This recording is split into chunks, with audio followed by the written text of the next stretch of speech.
بسم اللہ الرحمن الرحیم۔ السلام علیکم ورحمۃ اللہ وبرکاتہ۔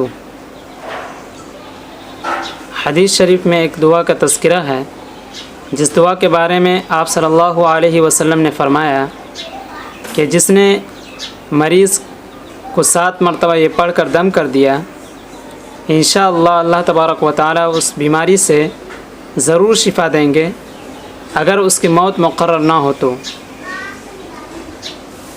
نبی کریم صلی اللہ علیہ وسلم کے ارشادات اور جو دعائیں ہیں، اگر اس کو یقین اور توکل کے ساتھ پڑھا جائے تو ضرور کامیابی ملے گی۔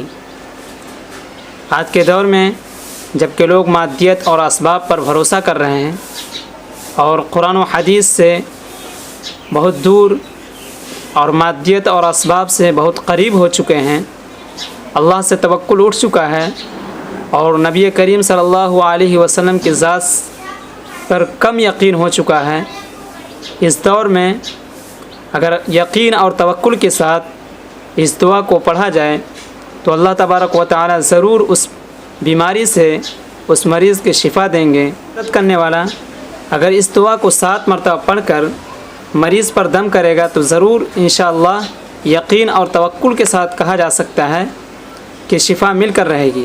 اگر شفا نہیں مل رہی ہے تو نبی کریم صلی اللہ علیہ وسلم کی ارشادات غلط نہیں ہیں، بلکہ آپ کے یقین اور توکل میں کمی ہے۔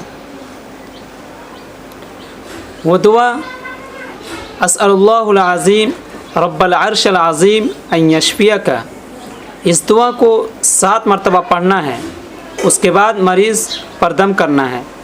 اور اگر عیادت کرنے والوں کو یہ دعا یاد نہ ہو تو وہاں پہ جس شخص کو بھی یاد ہو وہ عیادت کرنے والے کی طرف سے اس دعا کو پڑھ کر دم کر دیں۔